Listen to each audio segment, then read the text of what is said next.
Dear friends, welcome to Biology Made Easy. Today in this video, we are going to discuss DNA fingerprinting. It is very interesting to know the details and also interesting for examiner point of view. Now, in Human Genome Project, we know that 3.3 into 10 to the power 9 base pairs are present in human genome, out of which 99.9% is similar in all of us. So what is the difference? The difference only 0.1%. So if this is 100% and the difference is only this much, then it comes to what? It comes to 3.3 into 10 to the power 6 base pairs. That means amongst us, the difference from one to another lies only in this number of base pairs. Now, if we have to identify a particular person, if we can sequence this number of base pairs, then we can know the difference. But to sequence this number of base pairs, what will be the cost? In 1990, the cost was around $3 US. Now what will be the present cost? And for a single person, if that will be the amount that will be spent for sequencing, then who will bear it? That means it is very, very difficult to sequence these bases for a particular person. So the alternative is DNA fingerprinting proposed by Alex Jeffrey. This is completely different from the traditional fingerprinting. So here we can mark the difference only from the base sequence arrangement of the DNA. How? Let us discuss.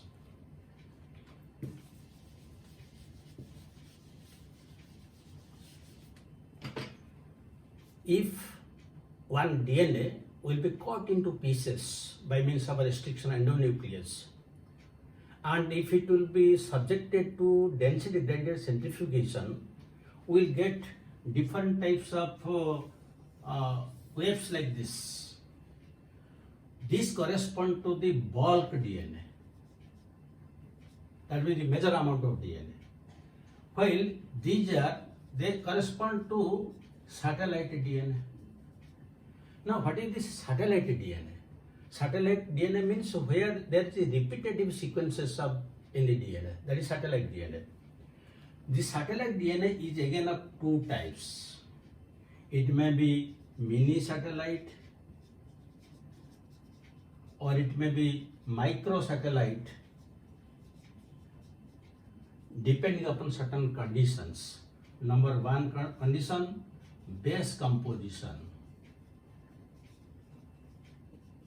Base composition means to what extent A and T are there or G, C are there. Number two, the length of the fragment, and C, the number of repetitive sequence. Number of repeated sequence means whether it is repeated 40 times, 50 times, 100 times, like that. That is a repetitive sequence. So basing upon these three factors, the satellite DNA is divided into mini satellite and a microsatellite. In mini satellite, usually the number of sequences vary from 11 to 60, while here it varies from 1 to 6. This is also known as VNTR, while this is known as STR. This is variable number tandem repeat. This is known as short tandem repeat because only 1 to 6 will be repeated. So single tandem repeat. This is variable number tandem repeat. That means in case of microsatellite, we will find that only 2 or 3 bases they are repeatedly present in DNA. Suppose let us take AC. then AC, likewise AC. and to what extent it will be repeated any number of times. That varies from person to person. And here only two are repeatedly present, so it is known as short tandem repeat or microsatellite. But in case of mini satellite, the number is usually more. We can take anything, we can take A, G, C, T, A, G, G, C, A, G. 1, 2, 3, 4, 5, 6, 7, 8, 9, 10, 11. Suppose the 11 are there. Now this same sequence is again repeated here, again repeated here, again repeated. And how many times this same sequence is repeated? Any number of times, 30, 40, 50, 60, 100 times will be repeated. So this is known as VNTR and this is known as STR. Difference between the mini satellite and microsatellite. Now these VNTRs, they play a very important role in DNA fingerprinting given by Alex Jeffrey. In the sequence of nucleotides that are present, sometimes what happens, we'll get single nucleotide polymorphism, in short SNP, but we can pronounce it as SNP. Let us take one example. Suppose one sequence is A, C, G, A, T. In one of the locus of a gene, suppose this is the sequence. And the second sequence you see, A, C. Now in case of G, suppose it is again C. And then it is A and T. So you mark, at this point it is guanosine, at this point it is cytosine. That means in a single point there is a change. And this can be again changed to A, it can be changed to T, because there are 4 possibilities are there. Now this is known as single nucleotide polymorphism. And usually it occurs 1 in 100 to 300 nucleotides. That means when this number or variation is greater than 0.01, then we call it a single nucleotide polymorphism. And this single nucleotide polymorphism is very common among different individuals of a species, or we can tell population. So this is the major idea of Alex Jeffrey to identify a particular person from another person. Because if this occurs in the exonic part of the DNA, then immediately it will be reflected our phenotype and we can know that some mutation took place. But if such changes, if such mutations occur in the internal parts, the non-coding part, the junk DNA, that will not be reflected. We cannot know. But it is heritable from generation to generation. This is the idea. Again, the number of repetitions, it is varies from organism to organism. Even in the same family, there is no similarity between father, mother, daughter, or brother, sister. It is same, except monozygotic twins.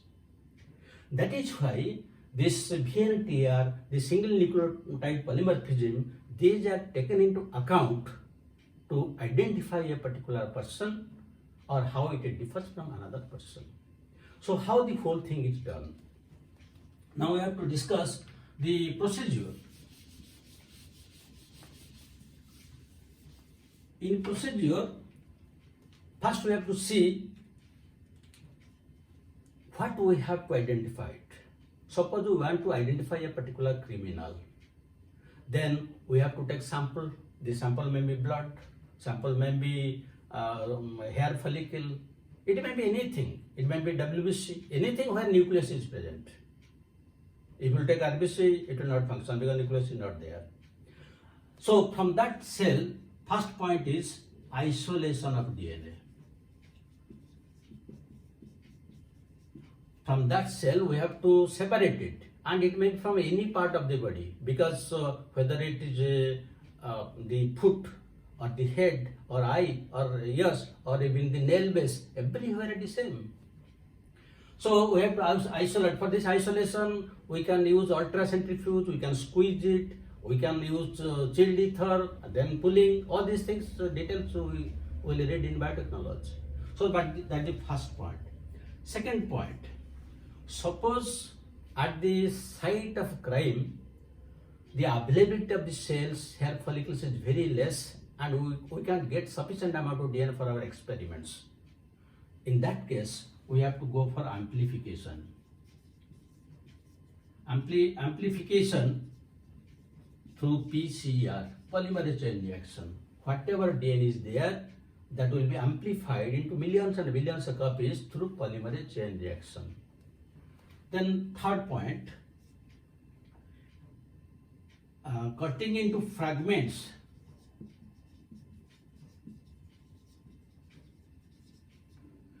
by restriction endonuclease.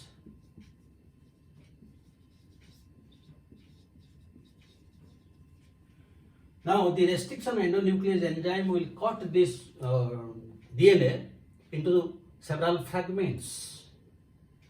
Now the next step, what? We have to separate these fragments from one another through electrophoresis. That is gel electrophoresis. You know in chemistry electrophoresis, this is a chamber where agar gel is added. Agar gel, because agar gel is a agar substance through which the DNA can pass. Then when we put the DNA fragments, DNA are negatively charged, so that will move to the positive charge. And when they will move, the shorter pieces will move faster. They will be away, but the bigger ones will be towards the negative side. That means now the different fragments of the DNA are separated by means of gel electrophoresis. Next, in the next step, we have to add alcohol. Now whatever DNA is present, they are all double stranded, and we want to make it single stranded. So if you give alcohol, then the double stranded DNA will be denatured and will be converted to single stranded DNA.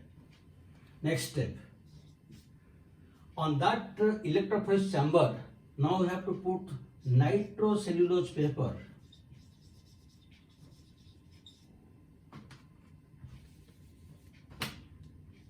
Nitrocellulose paper or nylon paper, so that these DNA fragments will be blotted on it.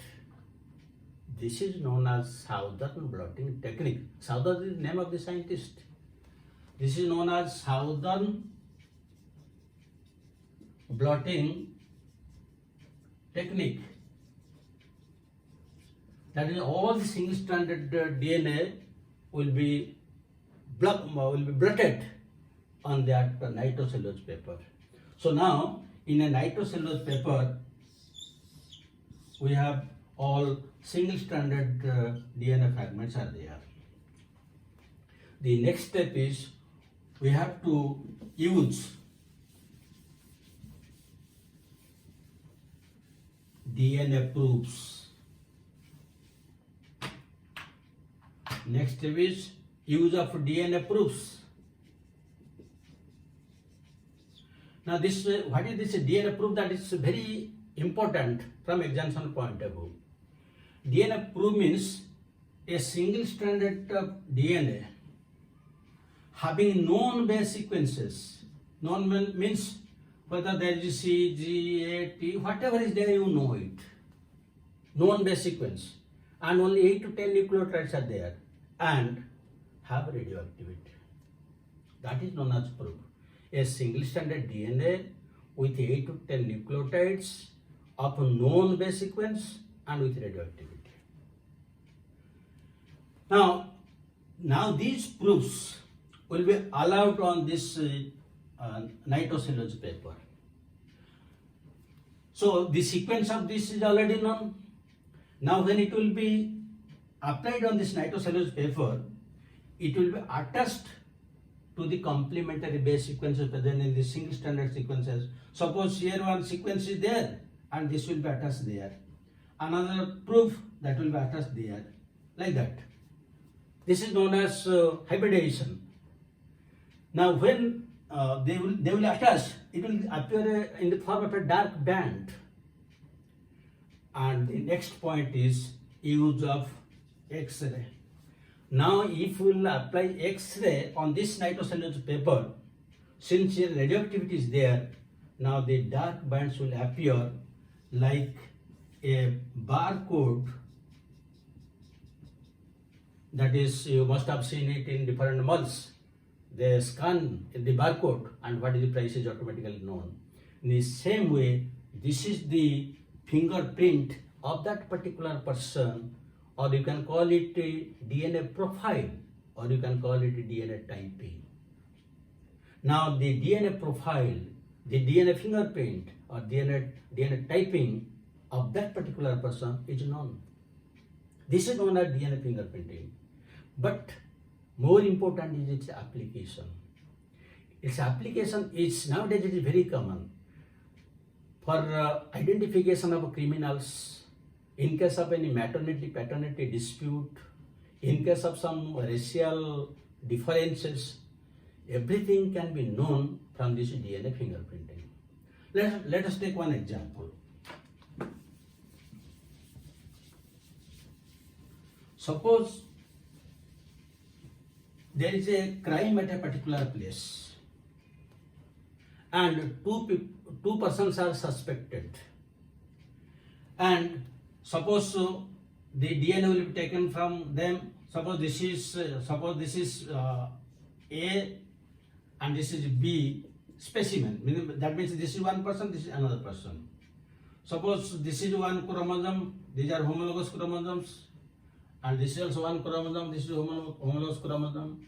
This chromosome may be any one, 1, 2, 3, 4, any number. Suppose this is chromosome 2. Let us take it 2. When you will get dark bands, suppose here you will get bands like this. 1, 2, 3, 4, 5. Here 5 bands are there. Suppose here 1, 2, 3 are there. 3. In this case, suppose 1, 2, 3, 4, 5, 6 are there. In this case, suppose 1, 2, 3, 4 are there. This is chromosome 2. Then you come to another chromosome. Another chromosome, suppose let us take another chromosome. Suppose this is chromosome 10. And here also you take chromosome 10, the homologous pairs. Now, in this case also, we will find the DNA prints. Suppose here only 4 are there, and here 7 are there. In this case, suppose only 2 are there, and in this case 1, 2, 3, 4, 5, 6, 7, 8 are there.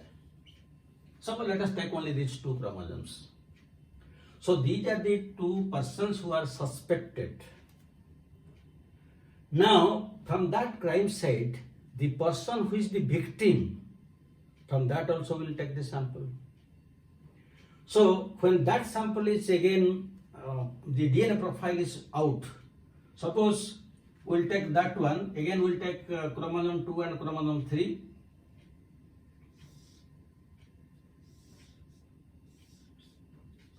Suppose this is chromosome 2 and this is chromosome 10. When the profile of this person will be, or the victim will be done, suppose here we will get 1, 2, 3, 4, 5, 6, and here we will get 1, 2, 3, 4, 5, 6, 7, 8. Here 7, here 6, here 8. Then here suppose we will get 1, 2, 3, 4. So 4, and here we will get 1, 2. Now when it is compared, what are the different bands? Suppose here we will draw the segments. Suppose at this point there is one repetition here, 2, 3, 4, 5, 6, 7, 8, 9, 10, 12, 10, 11, 12 like that. Now see, if this is specimen A, this is specimen B. In case of A, 1 is 5, 1 is 3, 1 is 4, 1 is 7. So this is the seventh one. This one. This is then another is 5. Then one is 4. Then one is 3. Now you see, in this case, one is 8. The other is 6. The other is 4. And one is 2. So this is the DNA profile of the two suspected ones.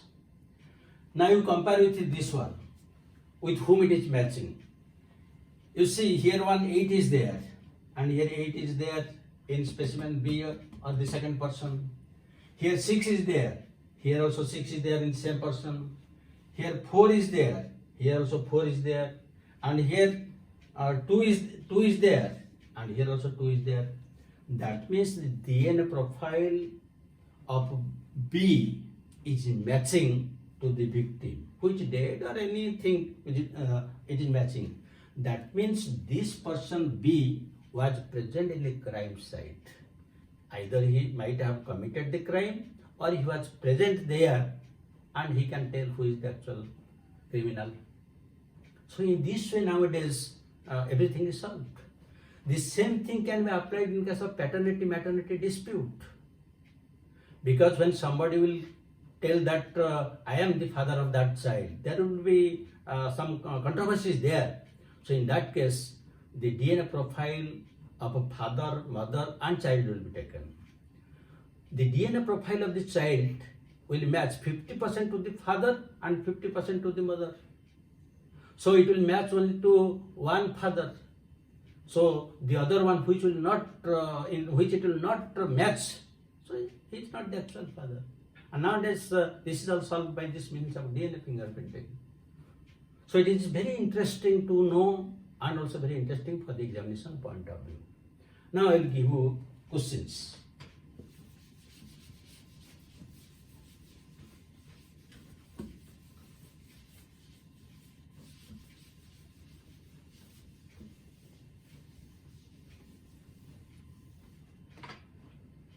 Now, first question. DNA fingerprinting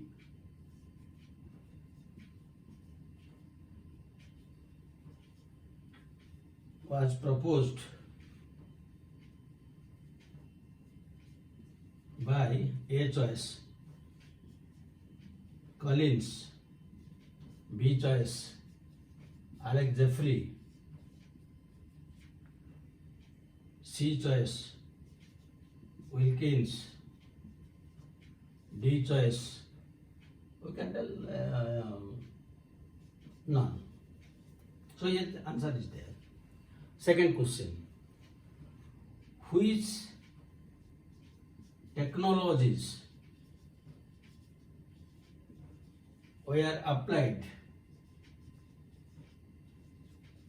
for DNA fingerprinting?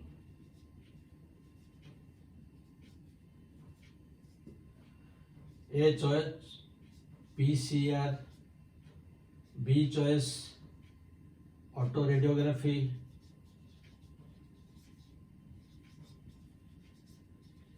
C choice electrophoresis, D choice all of the above. You will be able to answer both the questions. You must have enjoyed the video. Thank you very much. Have a good day.